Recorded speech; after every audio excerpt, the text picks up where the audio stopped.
继续来看台中乌日新光东路附近的社区，2个月前落大雨做大水，地方的代表特别找来市府水利局到场会勘，即摆决定要先甲围楼甲拆掉，另外创一条2米宽排水沟，甲这个新光大排水沟甲接起来，解决这个区域淹水的问题。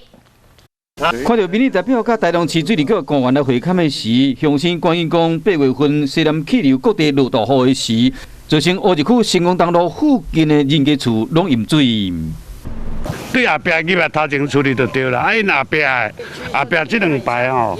拢淹差不多30公分有啦。地方人士表示讲，当地地形是楼梯式的，规个区域排水拢是大塘接小塘，跨度无同款，水路真复杂。其中有一个排水沟已经塌掉了，因为只有2户的违建，需要由水利局公告来拆除。那个地基是比较脆弱的，怕说在原地重整的话，会去伤害到他们的房屋这一类的情况。所以今天他们有拟出一套新的水路，我们会新辟一个水路，直接把它引流到成功大排。市政府最近会先拆除这个违章的建筑，另外有在地乡亲原地新起一条2米宽排水道，要接到新光大排，希望讲会使早一天解决淹水的问题。